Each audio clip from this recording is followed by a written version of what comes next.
नमस्कार। आप सभी का स्वागत है किस्से और कहानियों में टेल्स फ्रॉम दी हार्ट। आज हम श्रीमद् देवी भागवत महिमा के बारे में बात करेंगे और ये है नवरात्रों में सुनना बहुत ही लाभदायक होता है। तो आप और दिनों में भी सुनिए, लेकिन नवरात्रों में इसको जरूर सुनिए। तो चलिए शुरू करते हैं श्रीमद् देवी भागवत महिमा। एक बार भगवत अनुरागी तथा पुण्यात्मा महर्षियों ने श्री वेद व्यास के परम शिष्य सूत जी से प्रार्थना की, हे ज्ञान सागर, आपके श्रीमुख से विष्णु भगवान और शंकर के देवी चरित्र तथा अद्भुत लीलाएं सुनकर हम बहुत सुखी हुए। ईश्वर में आस्था बढ़ी और ज्ञान प्राप्त किया।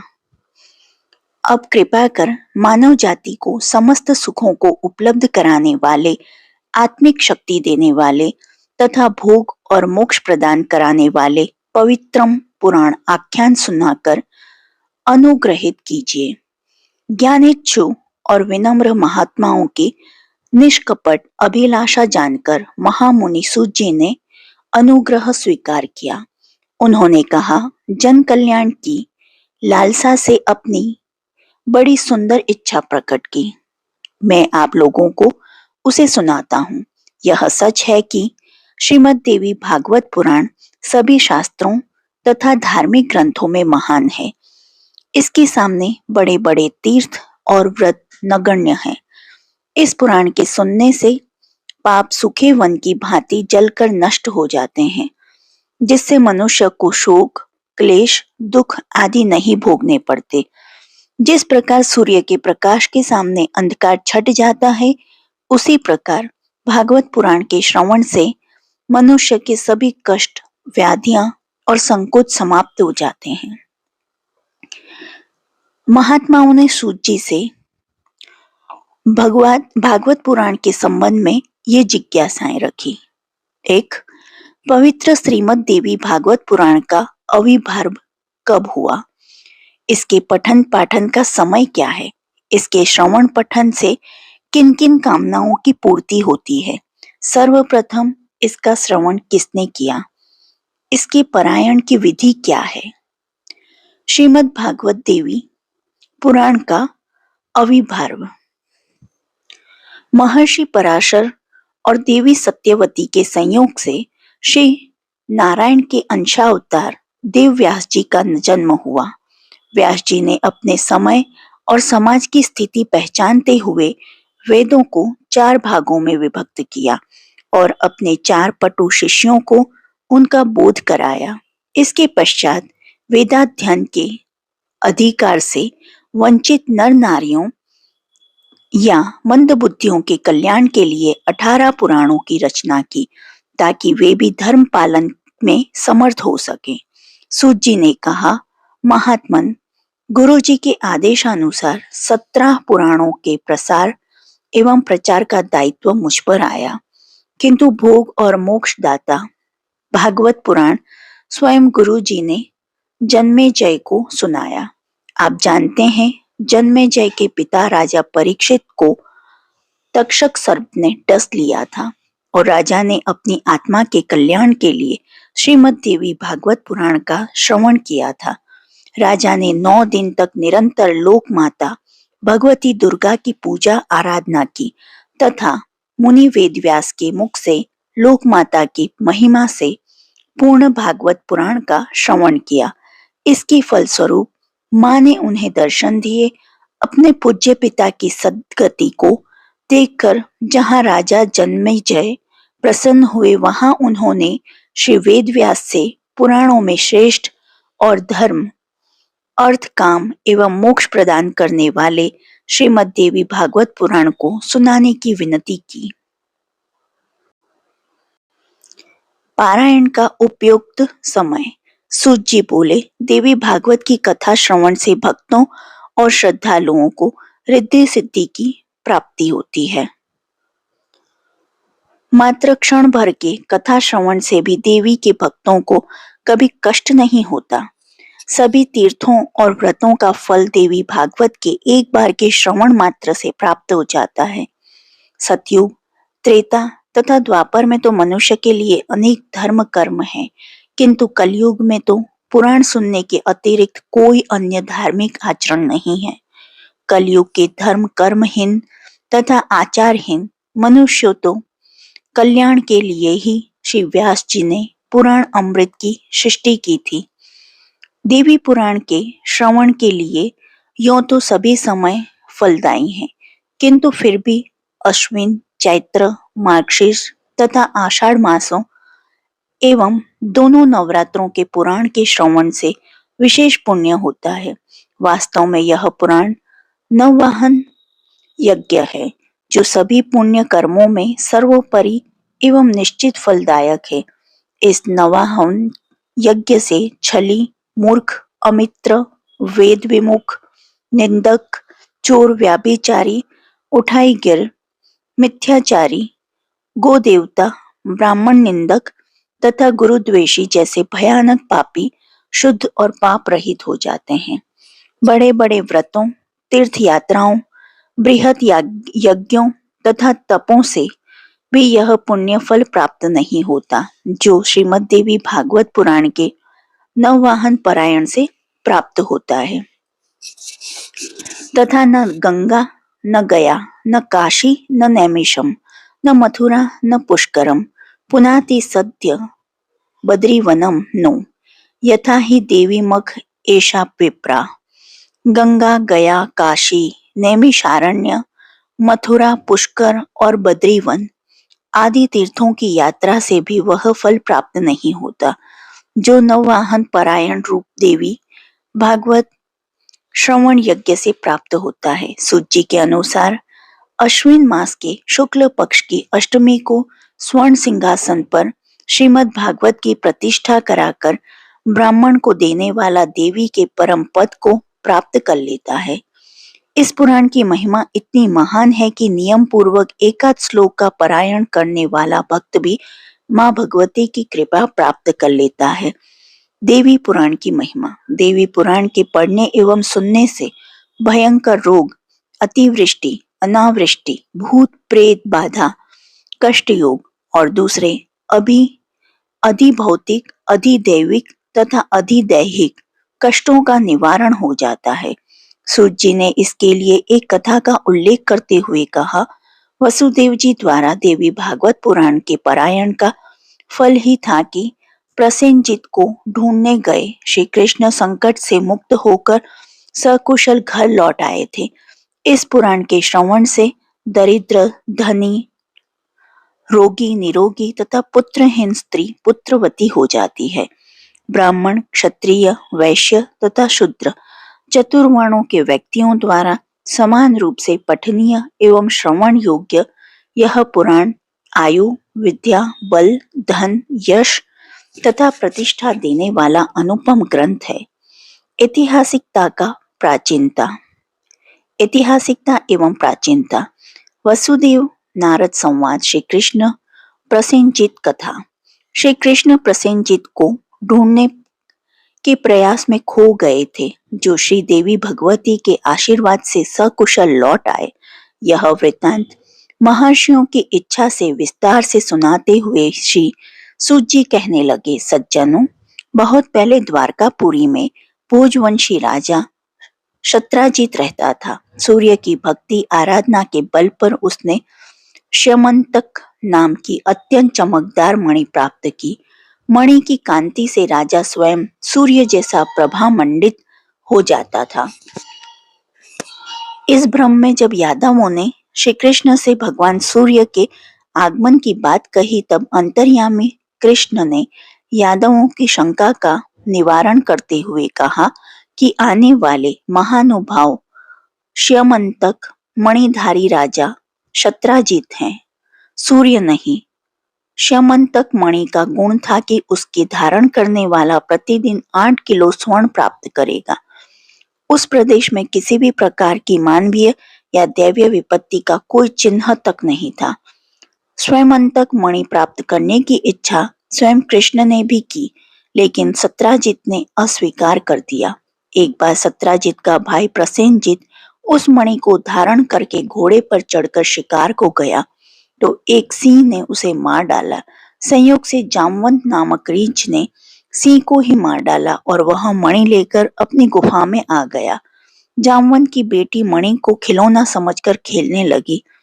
प्रसेनजित के न लौटने पर द्वारका में यह अफवाह फैल गई कि कृष्ण को सत्राजित द्वारा मणि देने से इनकार करने पर दुर्भावनावश कृष्ण ने प्रसेनजित की हत्या कर दी और मणि पर अपना अधिकार कर लिया। कृष्ण इस अफवाह से दुखी होकर प्रसेनजित को खोजने के लिए निकल पड़े। वन में कृष्ण और उनके साथियों ने प्रसेनजित के साथ एक सिंह को भी मरा पाया।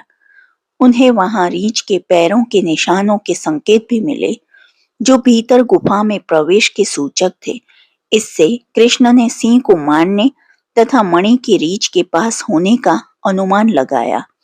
अपने साथियों को बाहर रहकर प्रतीक्षा करने के लिए कहकर स्वयं कृष्ण गुफा के भीतर प्रवेश कर गए। काफी समय बाद भी कृष्ण के वापस न आने पर निराश होकर लौटे साथी ने कृष्ण के भी मारे जाने का मिथ्या प्रचार कर दिया। कृष्ण के न लौटने पर उनके पिता वसुदेव पुत्र शोक में व्यथित हो उठे। उसी समय देवर्षि नारद आ गए। समाचार जानकर नारद जी ने वसुदेव से श्रीमद् देवी भागवत पुराण के श्रवण का उपदेश किया। वसुदेव मां भगवती की कृपा से पूर्व परिचित थे। उन्होंने नारद जी से कहा, देवर्षि, देवकी के साथ कारागार वास करते हुए जब 6 पुत्र कंस के हाथों मारे जा चुके थे तो हम दोनों पति पत्नी काफी व्यथित और असंतुलित हो गए थे। तब अपने कुल पुरोहित महर्षि गर्ग से परामर्श किया और कष्ट से छुटकारा पाने का उपाय पूछा। गुरुदेव ने जगदम्बा मां की गाथा का पारायण करने को कहा। कारागार में होने के कारण मेरे लिए यह संभव नहीं था, अतः गुरुदेव से ही यह कार्य संपन्न कराने की प्रार्थना की। वसुदेव ने कहा, मेरी प्रार्थना स्वीकार करिए। गुरुदेव के विंध्याचल पर्वत पर जाकर ब्राह्मणों के साथ देवी की आराधना अर्चना की। विधि विधान पूर्वक देवी भागवत का नववाहन यज्ञ किया। अनुष्ठान पूर्ण होने पर गुरुदेव ने मुझे इसकी सूचना देते हुए कहा, देवी ने प्रसन्न होकर यह आकाशवाणी की है, मेरी प्रेरणा से स्वयं विष्णु पृथ्वी के कष्ट निवारण हेतु वसुदेव देवकी के घर अवतार लेंगे। वसुदेव को चाहिए कि उस बालक को गोकुल ग्राम के नंद यशोदा के घर पहुंचा दे और उसी समय उत्पन्न यशोदा की बालिका को लाकर 8वीं संतान के रूप में कंस को सौंप दें। कंस यथावत बालिका को धरती पर पटक देगा। वह बालिका कंस के हाथ से तत्काल छूटकर दिव्य शरीर धारण कर मेरी ही अंश रूप में लोक कल्याण के लिए विंध्याचल पर्वत पर वास करेगी। गर्ग मुनि के द्वारा इस अनुष्ठान फल को सुनकर मैंने प्रसन्नता व्यक्त करते हुए आगे घटी घटनाएं मुनि के कथानुसार पूरी की और कृष्ण की रक्षा की। यह विवरण सुनाकर वसुदेव नारद जी से कहने लगे, मुनिवर, सौभाग्य से आपका आगमन मेरे लिए शुभ है, अतः आप ही मुझे देवी भागवत पुराण की कथा सुनाकर उपकृत करें। वसुदेव के कहने पर नारद ने अनुग्रह करते हुए नववाहन पारायण किया। वसुदेव ने 9वें दिन कथा समाप्ति पर नारद जी की पूजा अर्चना की। भगवती माँ की माया से श्री कृष्ण जब गुफा में प्रविष्ट हुए तो उन्होंने एक बालिका को मणि से खेलते देखा। जैसे ही कृष्ण ने बालक से मणि ली तो बालिका रो उठा। बालिका के रोने की आवाज को सुनकर जामवंत वहां आ पहुंचा तथा कृष्ण से युद्ध करने लगा। दोनों में 27 दिन तक युद्ध चलता रहा। देवी की कृपा से जामवंत लगातार कमजोर पड़ता गया तथा श्री कृष्ण शक्ति संपन्न होते गए। अंत में उन्होंने जामवंत को पराजित कर दिया। भगवती की कृपा से जामवंत को पूर्व स्मृति हो गई। त्रेता में रावण का वध करने वाले राम को ही द्वापर में श्री कृष्ण के रूप में अवतरित जानकर उनकी वंदना की। अज्ञान में किए अपराध के लिए क्षमा मांगी। मणि के साथ अपनी पुत्री जामवती को भी प्रसन्नता पूर्वक कृष्ण को समर्पित कर दिया। मथुरा में कथा के समाप्त होने के बाद वसुदेव ब्राह्मण भोज के बाद आशीर्वाद ले रहे थे। उसी समय कृष्ण मणि और जामवंती के साथ वहां पहुंच गए। कृष्ण को वहां देखकर सभी की प्रसन्नता की कोई सीमा न रही। भगवती का आभार प्रकट करते हुए वसुदेव देवकी ने श्री कृष्ण का अश्रुपूरित नेत्रों से स्वागत किया। वसुदेव को सफल काम बनाकर नारद देवलोक वापस लौटे। अगस्त्य स्कंद संवाद। श्री सूत जी ने जगदम्बा भगवती देवी की महिमा का एक अन्य आख्यान सुनाते हुए कहा, तपस्वी मुनियों, अगस्त्य मुनि ने एक बार कार्तिकेय स्कंद के श्रीमुख से शास्त्र चर्चाएं सुनी। कुमार कार्तिकेय ने वाराणसी, मणिकर्णिका, गंगा आदि तीर्थों का महत्व विस्तार से समझाया, किंतु जब मुनि अगर को संतोष न हुआ तब कुमार से उन्होंने देवी भागवत पुराण की महिमा, उसके पारायण की विधि बताने का आग्रह किया। स्कंद जी ने अगस्त्य मुनि से जगदम्बा माँ की अपरंपार महिमा को व्यक्ति की सामर्थ्य से परे कहते हुए देवी की महिमा से संबंधित एक आख्यान सुनाया। सुद्युमन के पुरुषत्व प्राप्ति की कथा।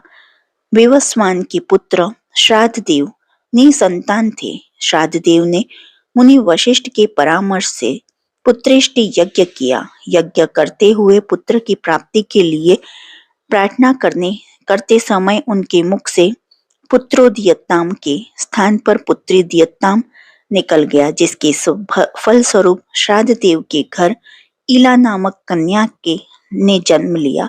राजा श्राद्धदेव ने तब गुरु वशिष्ठ के पास जाकर प्रार्थना के पलट जाने और पुत्री इला को किसी प्रकार पुरुषत्व प्राप्त कराने की प्रार्थना की। मुनि वशिष्ठ ने इस इला को ही अपने तप से बल पर पुरुषत्व प्रदान करते हुए सुद्युमन रूप में परिणत कर दिया। युवा सुद्युमन एक बार आखेट करते समय एक वन से दूसरे वन में जाता हुआ रास्ता भूलकर भटकते हुए उस वन प्रदेश में जा पहुंचा, जिसे भगवान शिव ने पार्वती के साथ निशंक रमण के लिए सुरक्षित घोषित कर रखा था। पार्वती की इच्छा से उस वन में कोई भी अन्य पुरुष प्रवेश नहीं कर सकता था। प्रवेश की अनधिकार चेष्टा करने वाले को स्त्रीत्व में परिणित हो जाने का शापमय विधान था। अतः जैसे ही सुद्युमन वहां पहुंचा, शाप के अनुसार वह उसके संगी साथी और अश्व स्त्री रूप में परिवर्तित हो गए। स्त्री रूप में भटकता सुद्युमन एक बार महात्मा बुद्ध के आश्रम में पहुंचा तो दोनों एक दूसरे के रूप पर मुग्ध हो गए। सुद्युमन ने बुद्ध से गर्भ धारण किया तथा यथासमय पुरुरवा नामक पुत्र का जन्म हुआ। बुद्ध के आश्रम में रहते हुए सुद्युमन को अपने पूर्व जन्म के वृत्त स्मरण हो आए। वह अपने कुलगुरु वशिष्ठ के पास आया। वशिष्ठ ने शिष्य सम यजमान के कष्ट को अनुभव करते हुए पुनः पुंसत्व के लिए शिव की स्तुति की। शंकर ने प्रसन्न होकर वशिष्ठ को बताया कि सुद्युमन एक मास स्त्री एक मास पुरुष बनकर रहेगा। तब वशिष्ठ जी ने देवी जगदम्बा भगवती की आराधना की। भगवती ने प्रसन्न होकर वशिष्ठ से सुद्युमन के घर जाकर उनकी पूजा करने का उपदेश किया। सुद्युमन के लिए नवाह यज्ञ का अनुष्ठान करने के लिए कहा। भगवती को शीश नवाते हुए और उनकी कृपा से कृतार्थ वशिष्ठ मुनि ने सुद्युमन के घर जाकर अश्विन शुक्ल पक्ष में राजा द्वारा भगवती पूजन और श्रीमद् भगवत पुराण का 9वां यज्ञ का अनुष्ठान संपन्न कराया। इस अनुष्ठान से देवी ने प्रसन्न होकर सुद्युमन को पुनः पुरुष बना दिया। इसके पश्चात वशिष्ठ जी ने ही सुखमन का राज्याभिषेक कराया। देवी भागवत की श्रवण विधि। आगत मुनियों को यह कथा सुनाते हुए सूत जी बोले, श्रद्धालुओं, ऋषियों, कथा श्रवण के लिए श्रद्धालु जनों को शुभ मुहूर्त निकलवाने के लिए किसी ज्योतिर्विद से सलाह लेनी चाहिए या फिर नवरात्रों में ही यह कथा श्रवण उपयुक्त है। इस अनुष्ठान की सूचना विवाह के समान ही अपने सभी बंधु बांधवों, सगे संबंधियों, परिचितों, ब्राह्मण, क्षत्रियों, वैश्यों, शूद्रों एवं स्त्रियों को भी आमंत्रित करना चाहिए। जो जितना अधिक समय श्रवण में दे सके उतना अवश्य दें। सभी आगंतुकों का स्वागत सत्कार आयोजक का धर्म है। कथा स्थल को गोबर से लीप कर एक मंडप और उसके ऊपर एक गुंबद के आकार का चंदोवा लटकाकर इसके ऊपर देवी चित्र युक्त ध्वजा फहरा देनी चाहिए। कथा सुनाने के लिए सदाचारी कर्मकांडी निर्लोभी कुशल उपदेशक को ही नियुक्त करना चाहिए। प्रातः काल स्नान आदि से निवृत्त होकर स्वच्छ वस्त्र धारण कर कलश की स्थापना करनी चाहिए। गणेश, नवग्रह, योगिनी, मातृका, क्षेत्रपाल, बटुक, तुलसी, विष्णु तथा शंकर आदि की पूजा करके भगवती दुर्गा की आराधना करनी चाहिए। देवी की षोडशोपचार पूजा अर्चना करके देवी भगवत ग्रंथ की पूजा करनी चाहिए तथा देवी यज्ञ निर्दिष्ट समाप्त होने की अभ्यर्थना करनी चाहिए। प्रदक्षिणा और नमस्कार करते हुए देवी की स्तुति प्रारंभ करनी चाहिए। तत्पश्चात ध्यानावस्थित होकर देवी कथा श्रवण करनी चाहिए। कथा के श्रवण काल में श्रोता अथवा वक्ता को क्षौर कर्म नहीं करवाना चाहिए। भूमि पर शयन, ब्रह्मचर्य का पालन, सादा भोजन, संयम, शुद्ध आचरण, सत्य भाषण तथा अहिंसा का व्रत लेना चाहिए। तामस पदार्थ तथा प्याज, लहसुन, मांस, मदिरा आदि का भक्षण भी वर्जित है। स्त्री संग का बलपूर्वक त्याग करना चाहिए। नववान यज्ञ की समाप्ति पर 9वें दिन अनुष्ठान का उद्यापन करना चाहिए। उस दिन वक्ता तथा भागवत पुराण दोनों की पूजा करनी चाहिए।